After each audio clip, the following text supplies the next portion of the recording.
tenemos un tema. Ayer vimos por encima, nadie diga, por favor, que hemos estudiado la deidad de Cristo. Hemos corrido por la superficie y hemos visto que Jesucristo, el Hijo de Dios, es Dios. ¿Lo creemos todos? Bien. Es Dios manifestado en carne, Dios omnipotente y eterno, el Dios adorable, la segunda persona de la Santísima Trinidad. Pero yo quiero recordaros 3 versículos para empezar que seguramente vosotros sabéis de memoria. Uno de ellos está en el capítulo 3 del libro de Génesis. Libro de Génesis capítulo 3, donde se describe la caída del hombre en el pecado y las consecuencias que Dios dice a nuestros primeros padres que traería sobre ellos esa acción. Y hablando el Señor al tentador le dice esto en 3:15. Pondré enemistad entre ti y la mujer, entre tu simiente y la simiente de ella. Esta te herirá en la cabeza, tú le dirás en el calcañar. Y en esto que se llama, algunos llaman el protoevangelio, Dios habla de la humanidad del Verbo. Porque dice, de tu descendencia surgirá uno que pisará la cabeza de la serpiente. Esto tiene que ver con la realización de la victoria de Cristo sobre Satanás y sus huestes en la cruz del Calvario. También lo veremos Dios mediante, no sé si mañana o pasado, no recuerdo ahora mismo cuál es el orden, pero no hay duda ninguna, y hago un paréntesis aquí para que recordéis todos esto. El diablo y sus ángeles están derrotados por Cristo, ¿lo sabéis o no? Por tanto, no tenemos que ir a pelearnos con ellos. Por ahí hay una dogmática sumamente extraña que dice, vamos a buscar a los demonios y vamos a pisar la cabeza. Ojo, no les pises la cabeza de ninguna manera porque han sido derrotados por Cristo en la cruz.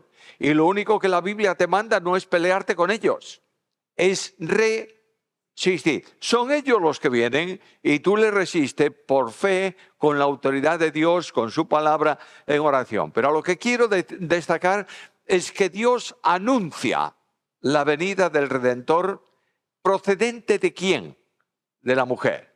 Ahora Juan capítulo 1 y versículo 14, ese versículo lo sabéis todos de memoria.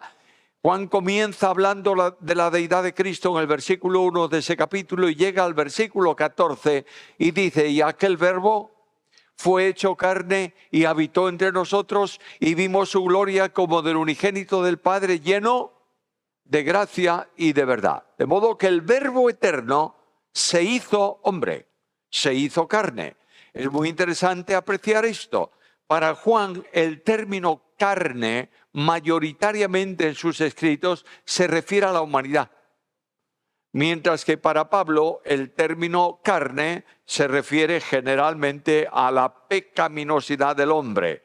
Ahora, ahí nos dice que aquel verbo se hizo hombre, se hizo carne y habitó entre nosotros. Y lo que llama la atención a Juan de ese verbo encarnado es la gloria de su magnificencia. Dice que vieron su gloria como del unigénito del Padre. ¿Lleno de qué? De gracia y de verdad. Porque solamente por gracia y fidelidad se ejecuta la obra de redención. Dios anunció que salvaría al hombre enviando un Salvador y lo cumple. Y por eso llamo vuestra atención al tercer texto de Gálatas capítulo 4 y versículo 4, en donde Pablo dice que cuando vino el cumplimiento del tiempo, Dios envió a su Hijo, nacido de mujer, nacido bajo la ley, para que redimiese a los que estábamos bajo la ley, a fin de que recibiésemos la adopción de hijos. Dios envió en su tiempo al mundo de los hombres a su Hijo, que toma una naturaleza humana y se hace hombre. Permíteme recordar lo que me parece que mencioné ayer. La soberanía de Dios está siendo cuestionada permanentemente. Y para los hombres, el hombre es importante y Dios acude a su servicio para hacer algo para él. No está en la Biblia eso. El Dios de la Biblia es soberano, ¿lo crees o no? Y la primera manifestación exteriorizadora de Dios revelándose fuera de su intimidad es el plan de redención. Quien nos salvó y llamó con llamamiento santo, no conforme a nuestras obras, sino según su propósito y la gracia que nos fue dada en Cristo, ¿cuándo? Antes de los tiempos de los siglos. El humanismo que nos rodea afirma que Dios envió a su Hijo para salvar la criatura que se le había, no sé, escapado de la mano. No, Señor. Antes de que nada se crease, Dios manifestó su gracia antes de la creación del mundo y lo hace en soberanía. ¿Por qué en soberanía? Porque no hay nadie en su entorno. Es una decisión personal de Dios. ¿Crees esto? Solo así entendemos la salvación. Solo así podemos ser salvos. Nadie se salva intelectualmente, se salva entregando su vida, recibiendo a Cristo, como se suele decir, en su corazón, porque con el corazón se cree para justicia, no con la cabeza, sino con el corazón. Alguien va a decir, bueno, pero el mensaje del Evangelio tiene que ser asimilado por la mente. Sin duda ninguna, también es verdad, pero la acción salvadora toca por el Espíritu Santo el corazón del hombre y hace brillar en él la gloria de la cruz. La gloria de la cruz solo es posible entenderla cuando el Espíritu Santo actúa en el corazón del hombre. Quiero decir con esto que Dios en su soberanía salva al hombre, ¿verdad? Porque Él quiere. Y aquí tenemos en el plan de redención la necesidad imperiosa para salvación, que la persona segunda de la deidad se haga hombre, para que en su naturaleza humana pueda representar al hombre y en su condición divina pueda hacer un sacrificio de valor infinito para sustituir no a un hombre, sino a toda la humanidad. Cristo muere para hacer salvable a todos los hombres. Permíteme recordarte esto y sigo inmediatamente a la humanidad de Cristo. Cuando hablamos de salvación, siempre hay la polémica, Cristo murió por todos o murió por algunos. No entres en discusión. No te pelees por eso. La mayor parte de esas definiciones radicales de teología son filosofía, no son teología. Ahora, lo que yo sí tengo muy claro es que Pablo dice en la carta a los Efesios capítulo 4, versículo 9, que Cristo descendió a las partes más bajas de la tierra y no está diciendo que fue a algún sitio.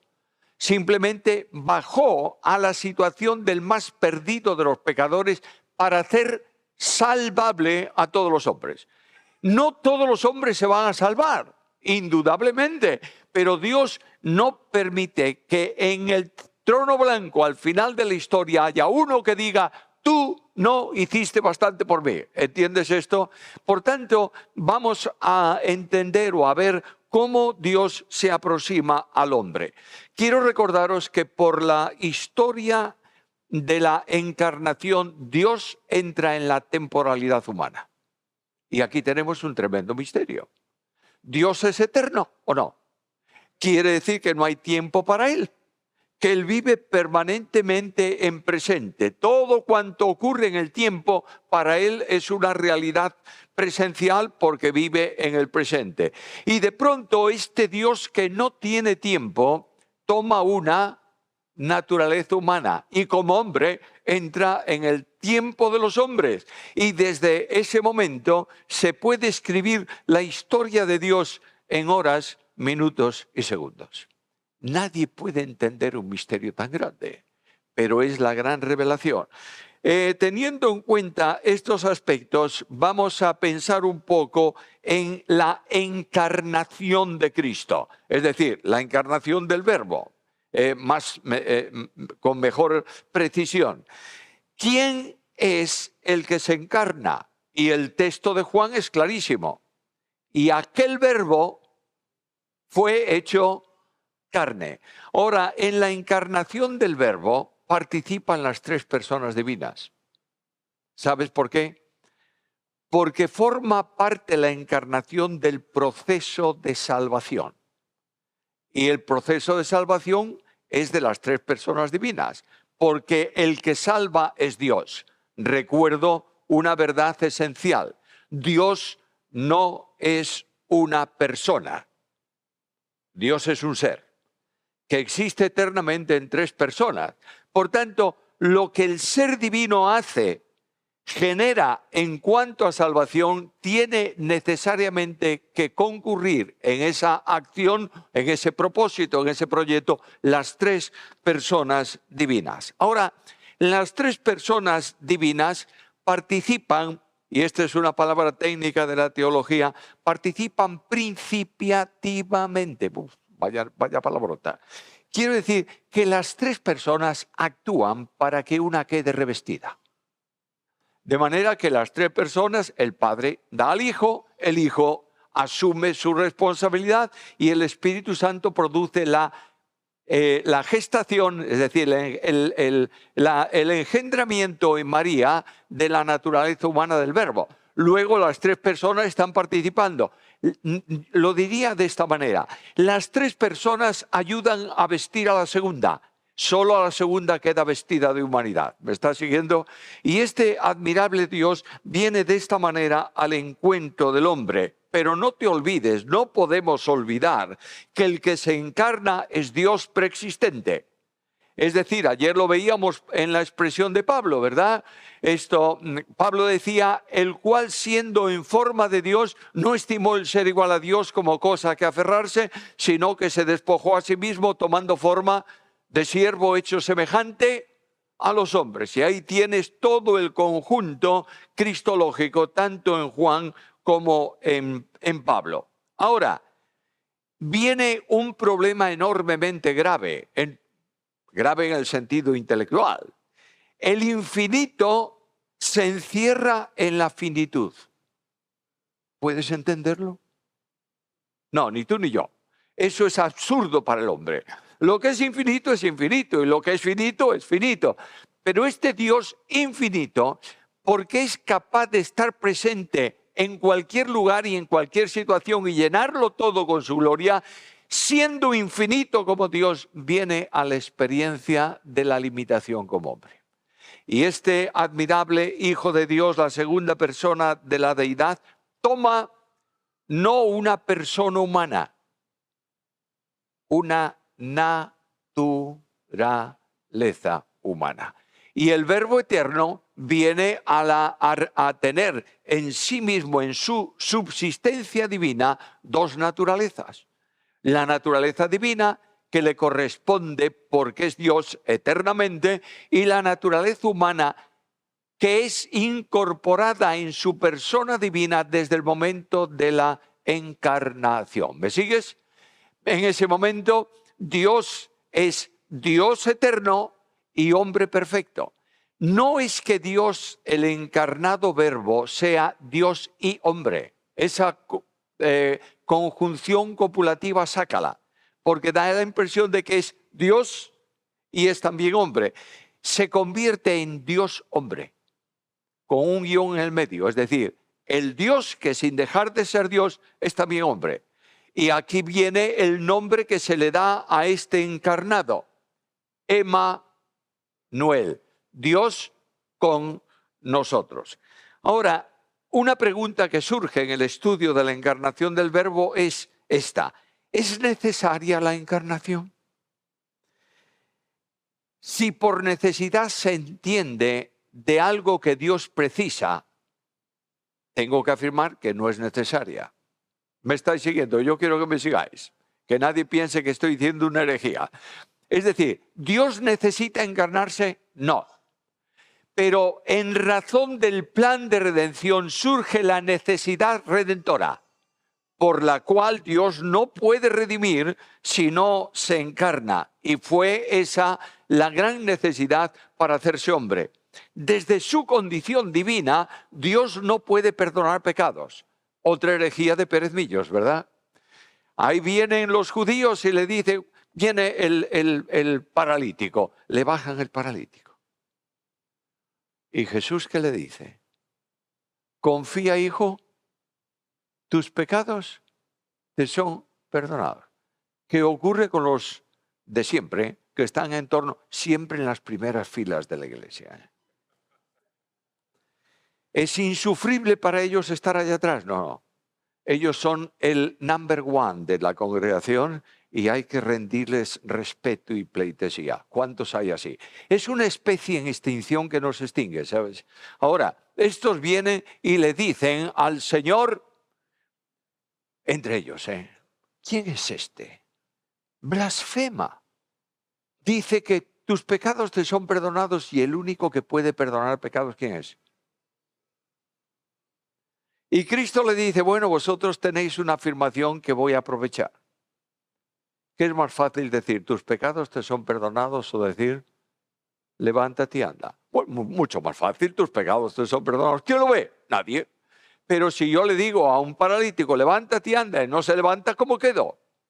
Y Cristo dice, para que sepáis que yo puedo, tengo autoridad para perdonar pecados, vosotros decís que Dios solo, ¿verdad? Entonces yo tengo esa autoridad y voy a demostrártela. Y dice al paralítico, levántate, toma tu lecho y vete a tu casa. Y ahí viene toda la historia humanista de la fe del paralítico. Nosotros interpretamos la Biblia a nuestro capricho y antojo.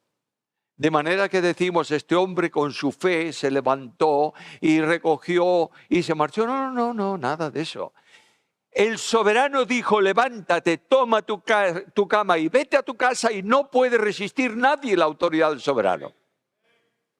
Estos son los milagros de la Biblia.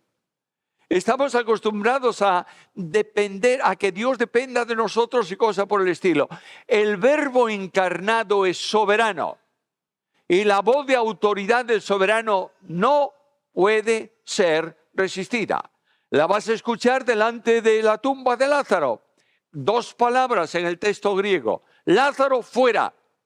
Y el que estaba dentro apareció fuera. Le preguntas a los niños de la escuela dominical, ¿y cómo saldría? Y algunos te dicen, bueno, dando vueltas, otro arrastrándote. No, la Biblia dice que el que estaba dentro apareció allá afuera. Y el Señor le dijo, ahora, desatadlo, ¿para qué? Para que pueda irse, así no puede irse. Y está demostrando la autoridad soberana del Hijo de Dios. Ahora, la justicia divina exige el cumplimiento de la sentencia por el pecado, ¿sí o no? La paga del pecado es la muerte. Dios no puede perdonar pecados si no hay una obra redentora. ¿Me estás siguiendo? Porque estaría quebrantando la justicia divina.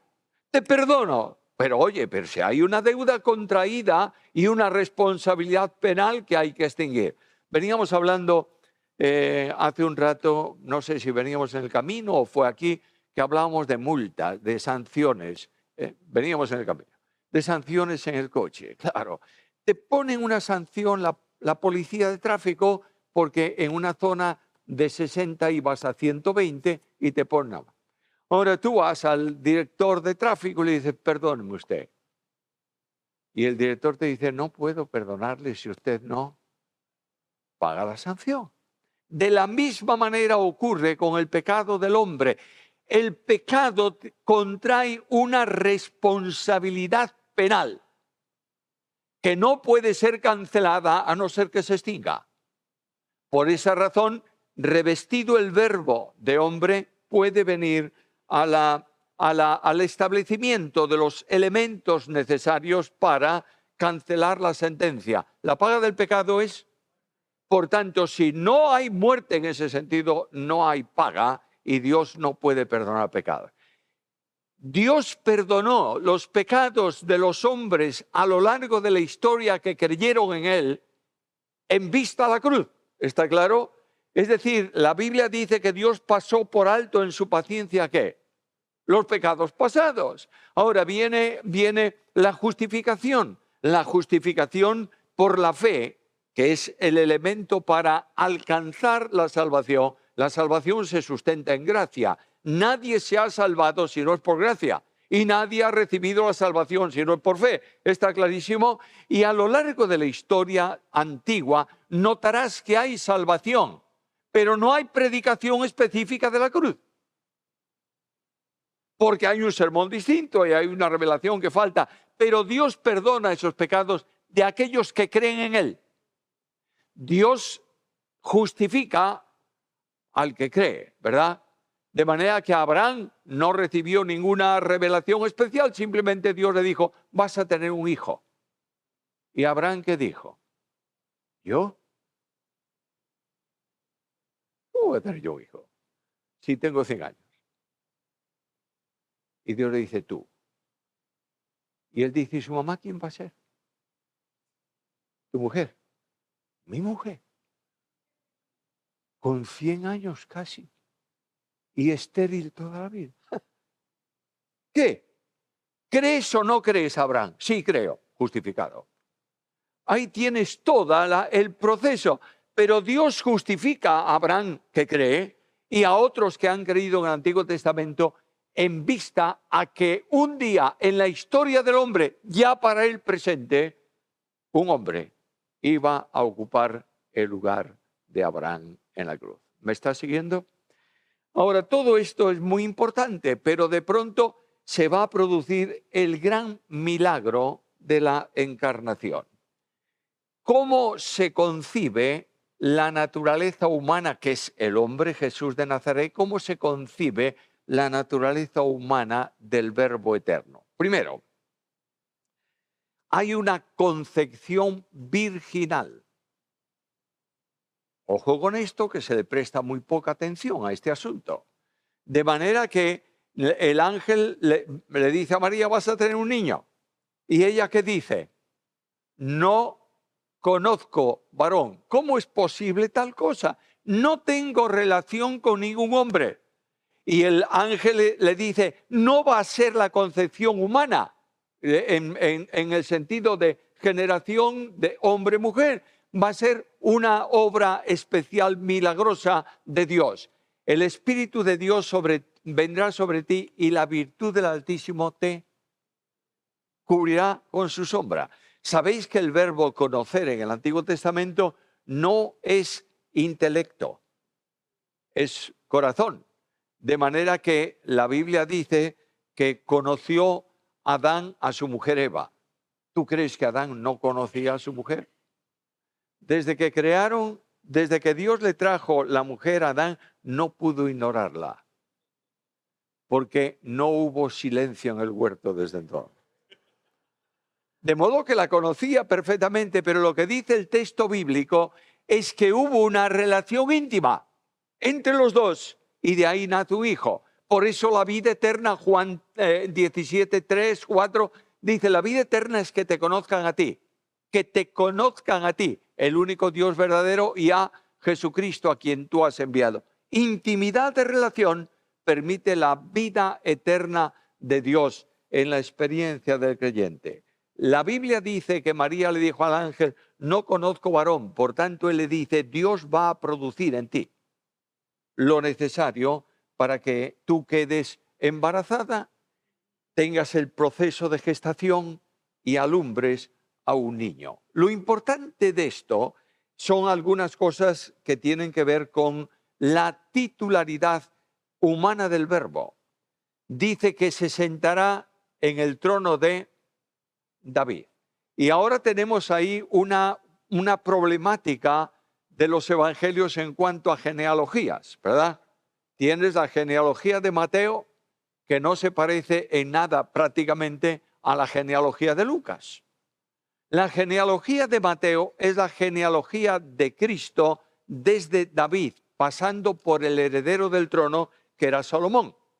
De manera que viene David, Salomón, y de ahí abajo hasta José, el padre que va a adoptar a Cristo. La genealogía de Lucas es la genealogía de María. Sale de David también, pero no viene por la línea real, sino por uno de los hijos, Natán. Y ahí viene toda la genealogía de Jesús hasta que llega Jesús. ¿Y por qué esa diferencia? Bueno, porque en la genealogía de Mateo hay un problema en su transmisión que se llama Jeconías. Jeconías o Conías era un rey a quien, por su maldad, su pecado, Dios dijo, aunque seas tan valioso como un sello para sellar, te echo fuera. Y ninguno de tu descendencia se sentará sobre el trono. Y ahora viene Jesús. Si viene por esa línea, le afecta, genealógicamente hablando, como hombre, le afecta el problema de Jeconías. ¿Hay algo así en la línea de María? No. Y Dios, que es fantástico resolviendo problemas difíciles, lleva a Cristo por una línea en donde no hay ningún impedimento y hace que José lo adopte como hijo. Al adoptarlo como hijo, ¿es el hijo menor o mayor de José?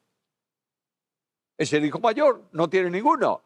Y como hijo mayor, ¿es el que tiene derechos al trono? Sí. Los derechos reales se los da José a Cristo por adopción, mientras que la línea que no tiene impedimento viene como descendencia natural de María. Ahora, la decisión de la encarnación es una decisión soberana de Dios.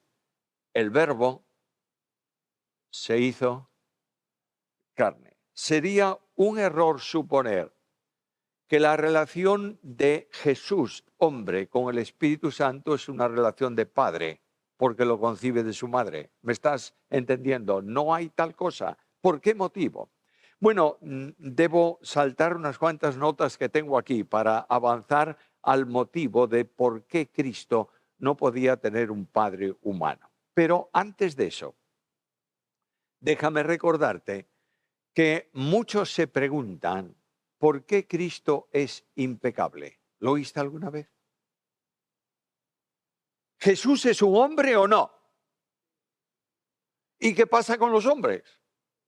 Todos heredan el pecado original, el pecado de Adán. Ahora, Jesús no heredó ese pecado. Por otro lado, cuando el ángel anuncia el nacimiento a María, ¿qué le dice? El santo ser que nacerá. Esa palabra ser es un complemento que Reina Valera incluye en el texto, pero que no está en el texto griego. Y lo pone por necesidad idiomática, porque lo que se lee en el texto griego es, por tanto, artículo neutro, santo que nacerá. En el griego, el artículo neutro implica plenitud, totalidad.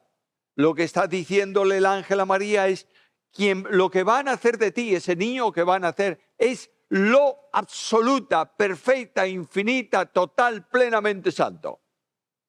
El niño que va a nacer, que se envuelve en pañales y se acuesta en el pesebre, es santo.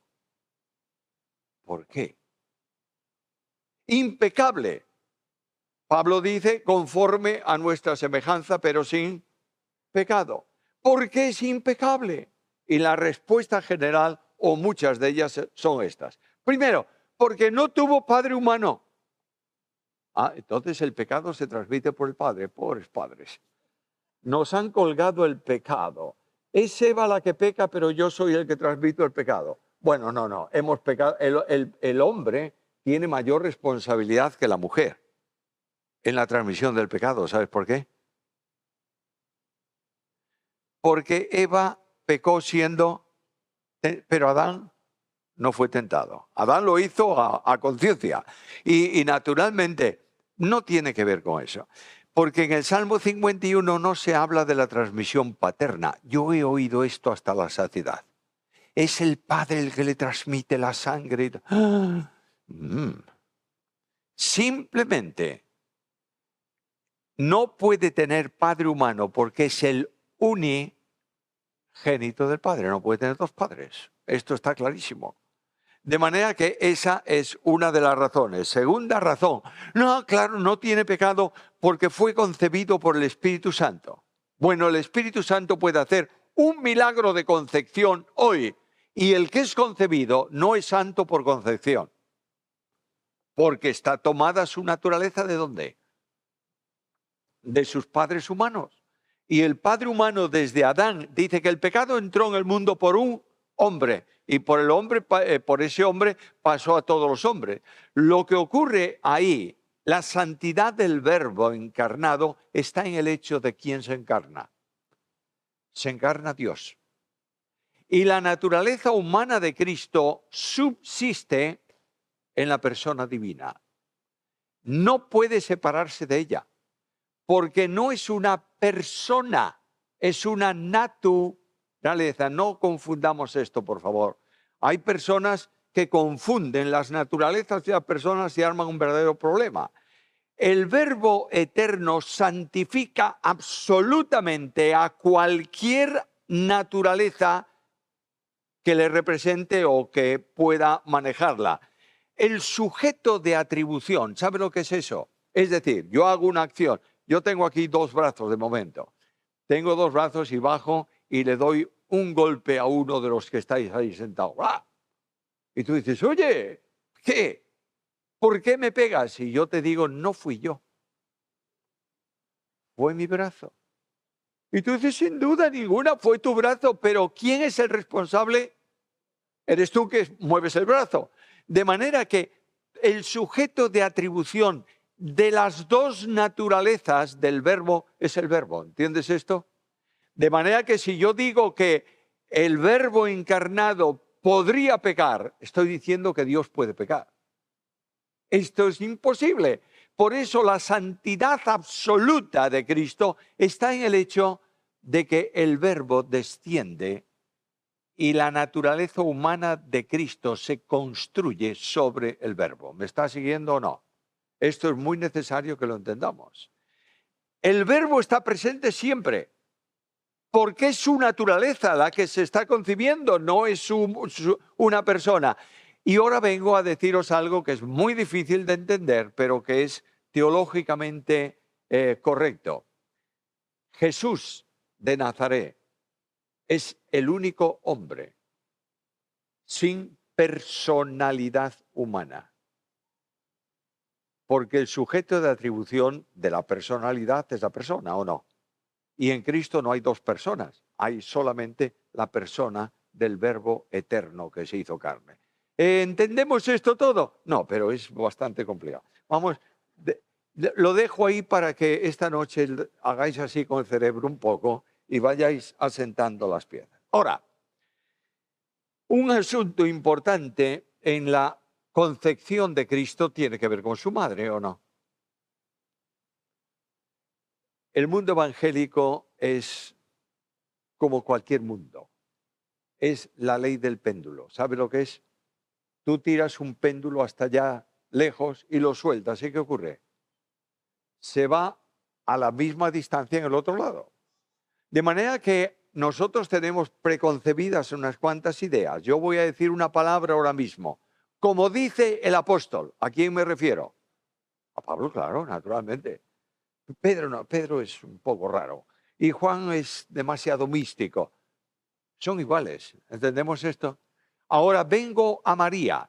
El mundo católico romano subió a María a niveles que no son bíblicos. Una de los niveles a la que subieron a María es la Inmaculada Concepción. Es decir, ahí viene la máquina de producción de personas, una, otra, y de pronto viene María por ahí y Dios la saca de la línea y dice, vale, esta no, esta sin pecado. Si María fuese sin pecado porque iba a concebir a Jesús impecable, la madre de María tenía que ser sin pecado también, porque no se transmitió a ella. Y así sucesivamente hasta Eva. Menudo problema tenemos ahí. Dios no hace imposibles. Por tanto, de María, Dios toma, en la encarnación del Verbo, todos los elementos de una humanidad. De ahí que diga la Biblia, nacido de mujer y nacido bajo la ley. Hay una idea un tanto extraña de ciertos grupos que dicen que María actuó, voy a decirlo reverentemente, por supuesto, pero de una forma que sea comprensible. Era un vientre prestado para una concepción.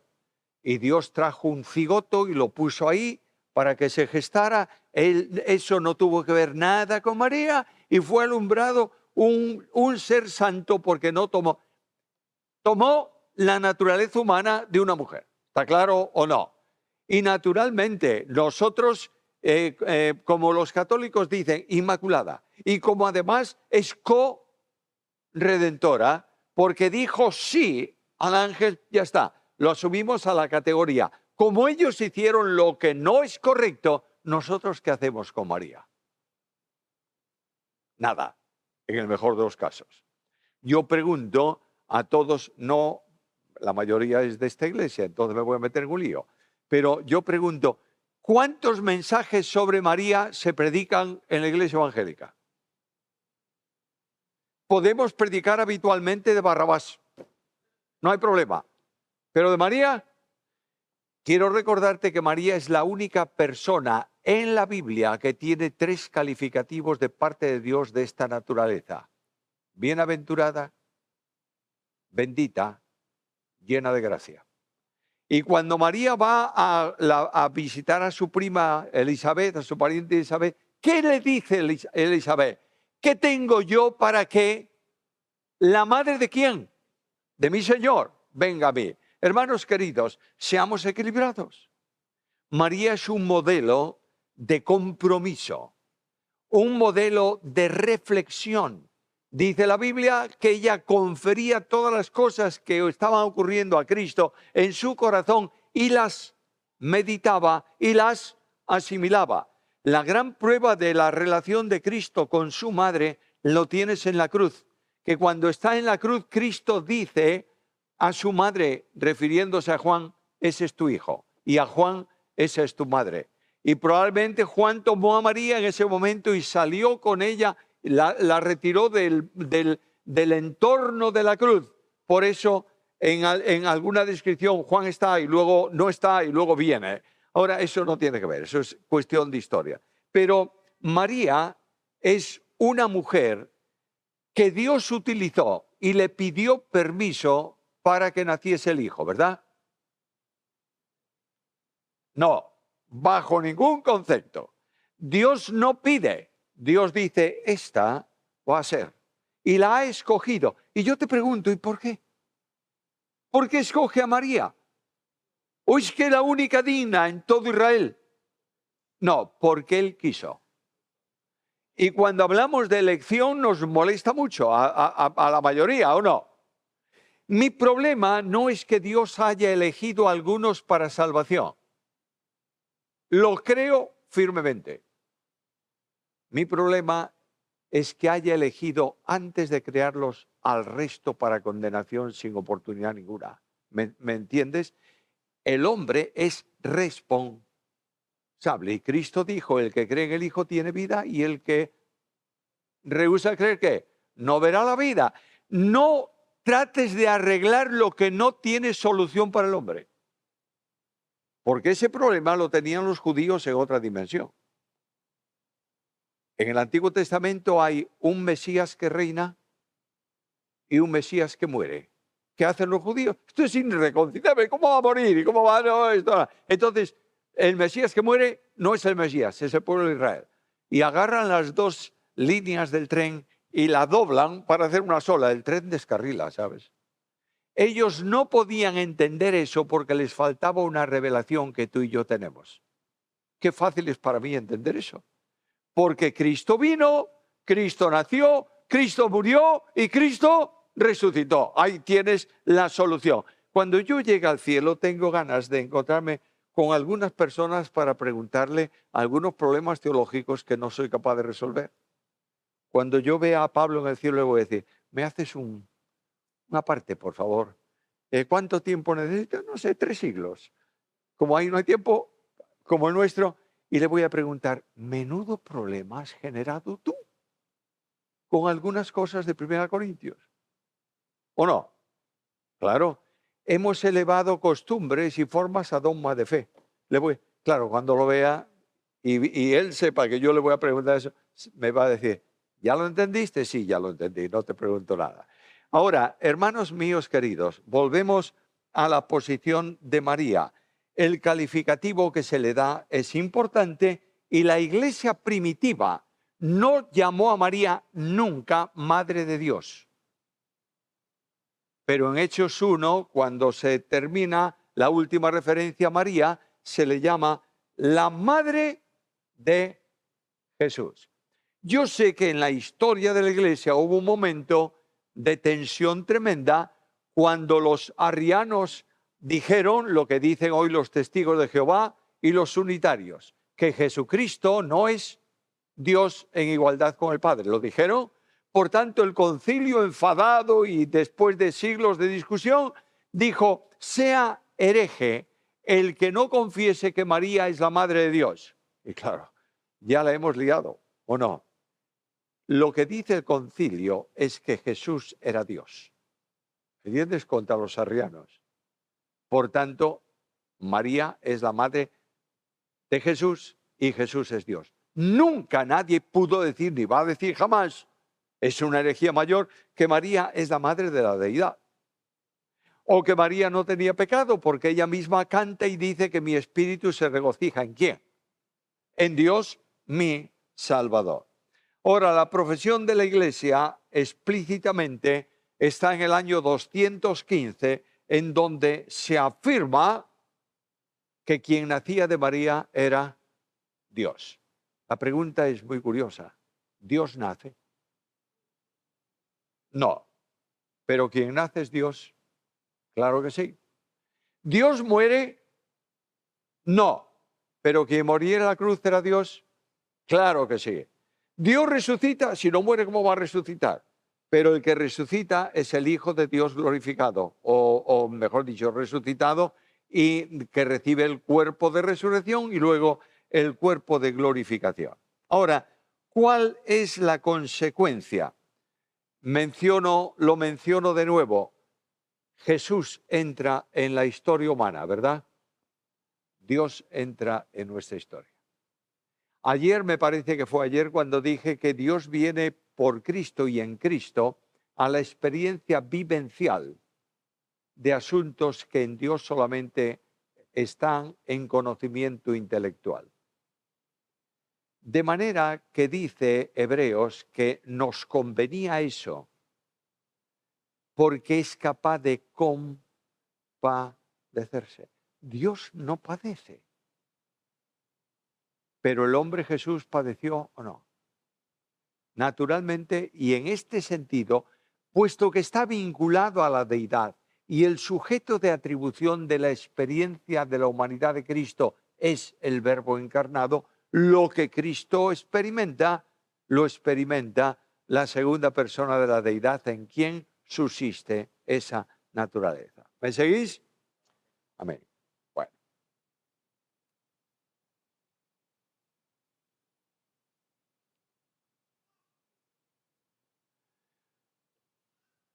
Tengo bastantes problemas por acá, por eso estoy mirando las notas para no extenderme demasiado en este punto. Concebido, gestado, alumbrado. ¿Es así? Y ahora viene el nacimiento de Jesús.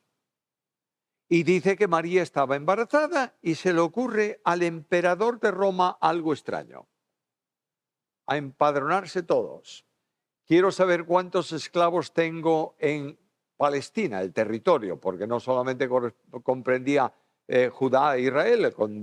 ¿Cuántos tengo de ahí? Cuéntamelos. ¿Y cómo te los cuento? Si en su casa uno es panadero, el otro no sé qué, no lo voy a encontrar. ¿Cómo? Fácil. Cada uno a la ciudad donde nació y empadrónese ahí. Y ahí va José y María. Y cuando llegan a Belén, el hotel de 5 estrellas de Belén está saturado de gente. Porque no era el Hilton. Era un mesón de aldea. Que tenía con toda seguridad una habitación en donde los que venían tenían una alfombrilla, la ponían en el suelo y ahí dormían. Y resulta que como había tantos en Belén para empadronarse, no hay sitio en el mesón. Y se le presenta al posadero el problema, ¿o no? Ahí hay una pareja que va a dar a luz. ¿Y dónde la meto? Yo no puedo vaciar el mesón y echar a la gente a la calle para que darle Y él piensa, el mejor sitio, el establo, donde nadie los va a molestar. Y nosotros nos inventamos una historia y le llamamos al mesonero no sé qué, 1000 cosas. El mesonero tuvo un problema muy serio que él resolvió. Y en el heno, que sin duda le puso nuevo, descansa el verbo de Dios alumbrado. No puedo sentir una emoción más grande, porque aquel niño envuelto en pañales y acostado en un pesebre es Emmanuel, Dios con nosotros. Ahora viene el nacimiento, ya nació el Señor, y viene la anunciación de los ángeles. Recordáis esto, ¿verdad? Los ángeles anunciaron el nacimiento de Cristo ¿a quiénes? A los pastores. Y ahora venimos a un problema serio, a un problema que muchos toman para causar otro problema mayor. Y están diciendo que Cristo no nació en Navidad, el 25 de diciembre. Bueno, con toda probabilidad, posibilidad, no nació en Navidad, porque en Navidad en Israel de calor nada, ¿eh? Y de las ovejas en el campo menos. Es probable, según algunos judíos convertidos, eruditos, que naciese en el tiempo de los tabernáculos. Porque al fin y al cabo el que nace es el que tiene la tienda de campaña, el que establece la tienda. Bueno, no importa, tú quieres que nació el 25 de diciembre, para ti, no hay ningún problema. El gran problema de muchos es que Navidad la asocian con solsticio de invierno, con pecado de los dioses y no sé qué y no sé cuánto. Escúchame bien, por favor.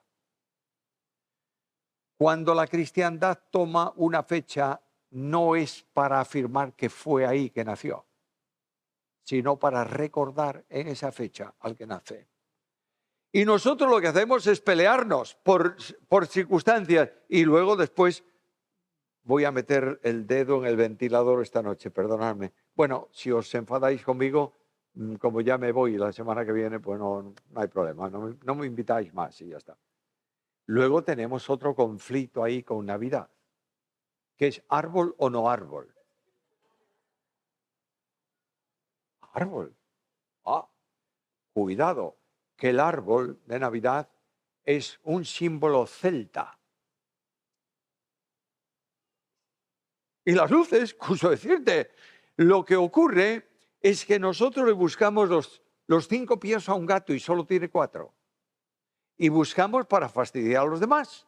Y si es posible para reducir la libertad cristiana, porque esto nos encanta. Que tú no seas libre a mí me encanta. Que seas mi esclavo me entusiasma todavía más. Para relajaros un poco, cuento una historia. En una iglesia de la ciudad de Vigo había un problema. Un problema. En todas las iglesias hay un problema, ojalá haya uno solo, pero había un problema. Y ese problema que había en esa iglesia es que había un grupo, yo diría, de judaizantes casi, que lo único que valía para ellos eran las fiestas judías y toda esa historia que vosotros conocéis por ahí. Y de pronto la iglesia, parte de la iglesia dijo, árbol de Navidad. Y estos se levantaron como hienas para defender el no árbol de Navidad. A última hora ganó, ¿sabes quién? Los del árbol de Navidad. Y me invitaron a predicar en esa iglesia. Y yo voy a la iglesia y me encuentro todo el templo adornado y un árbol de Navidad tremendo allí delante. Y yo, claro, ni idea de lo que había pasado. Y subo al púlpito y para congraciarme, como dicen los de Palabra de Vida, para romper el fuego, no, el hielo, no el fuego, sí, fuego rompí. Para romper el hielo, yo dije a la iglesia, os felicito por la decoración hermosísima que tenéis. y vi a alguno que le salían los ojos de las cuencas. Y dije yo, has metido la pata bien profunda. Y para sacar la pata, dije, porque el árbol es un símbolo del cristianismo. ¡Oh! Silencio mortal. Y yo dije, mira, es verde y la hoja no cae. Por tanto, ¿qué dice el Salmo? Los creyentes, su hoja no cae y todo lo que hace prosperará. Segundo, es un árbol puntiagudo que orienta al cielo y la Biblia dice, mas vuestra ciudadanía está en los cielos. Y luego es un árbol luminoso y la Biblia dice, vosotros sois la luz del mundo. ¡Buah! Casi me aplaude un sector y me maldice el otro, pero bueno, yo soy así. Quiero deciros con esto que a veces nosotros rizamos el rizo, ¿entendéis? Y buscamos lo que no tiene importancia. Lo que me impacta a mí en Navidad o cuando sea es que Dios vino a mi encuentro y se vistió de hombre. Y déjame decirte esto, la vida del hombre cambia radicalmente. En el Antiguo Testamento, en el Sinaí, Dios va a presentarse delante de su pueblo, ¿no es esto? Y que le dice a Moisés, pon una marca delante del monte. Nadie puede pasar aquí, porque aquí está el Santo de los Santos. ¿Está claro? Ahora veo el portal de Belén y veo a Jesús hombre, que se sienta al lado de un publicano y que le dice a una mujer tomada en adulterio, yo no te condeno, vete y no peques más. Y yo me doy cuenta del cambio radical. Dios vino a mi encuentro. Quiero recordarte algo que es bíblico. Ningún hombre en su condición natural quiere buscar a Dios. ¿Lo repito? No hay justo ni a uno, no hay quien entienda qué más. No hay quien busque a Dios y porque nosotros no buscamos a Dios, es Dios que vino a buscarnos a nosotros. Y en Lucas 19:10 dice, el Hijo del Hombre vino para buscar y salvar lo que se había perdido. Ahora este hombre Jesús, dije también, me parece, no sé si fue aquí, es que repetí algunos ejemplos de esto. Dios viene a dialogar conmigo. Palabra de Dios en garganta de hombre. Y viene para darme un abrazo de Dios con brazos de hombre. Y viene para escucharme atentamente en mis miserias y alentarme en mis tristezas. Y viene para llorar mis lágrimas. Y viene para morir mi muerte. Por eso no hay posibilidad de dejar de descubrir lo que Juan descubrió.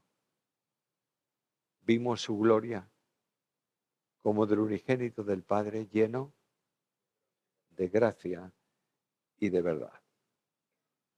Me he pasado 5 minutos, perdonadme, otros 5 minutos y termino. Cristo tiene los componentes naturales de un hombre. ¿Tiene un cuerpo físico o no? Y Juan dice, le hemos palpado en su carta primera. ¿Tiene alma humana? Absolutamente. Por cuanto él dice, mi alma está muy triste hasta la muerte. ¿Tiene espíritu humano? Naturalmente que sí. Y él dice que conmovido, Juan dice que conmovido espíritu lloró. Es verdad que alguien me va a decir, bueno, pero ¿tiene 2 partes el hombre o 3 partes? No importa cuántas partes tenga. Tiene una parte material, seguro, y una parte espiritual. Ambas partes, material y espiritual, están en Cristo Jesús. De manera que Jesús me dice la Biblia la experiencia máxima de esa situación en él. Y Cristo, Hebreos 5:7, y Cristo en los días de su carne, con gran clamor y lágrimas, lloró, con gran clamor y lágrimas, oró al que tenía poder para librarle de la muerte y fue oído a causa de su temor reverente. Yo no puedo dejar de pasar de puntillas sobre Getsemaní. Y no puedo dejar de acercarme a Getsemaní y no doblar mis rodillas y guardar silencio. Porque el Hijo de Dios agonizó por ti y por mí. ¿Lo entiendes? Por último, si hay dos naturalezas en una persona, se va a producir lo que técnicamente se llama la unión hipostática. Hipóstasis, voy a decir, es una palabrota griega muy, muy extraña. Esto, hipóstasis es, digamos así, dos agujeros en donde se colocan dos cosas en un mismo recipiente. De manera que el Verbo eterno, lo digo así para que lo entendamos bien, el Verbo eterno tiene una naturaleza divina y de pronto hace hueco y coloca una naturaleza humana. Y el Verbo eterno se exterioriza por cualquiera de las dos vías, bien por su naturaleza divina, bien por su naturaleza humana. A veces la naturaleza humana limitada no tiene el conocimiento como hombre que tiene la naturaleza divina como Dios. ¿Me está siguiendo? Y de pronto Cristo necesita conocer algo sobrenaturalmente como hombre. Y lo que hace la naturaleza divina a través de la persona comunica a la naturaleza humana ese conocimiento sobrenatural.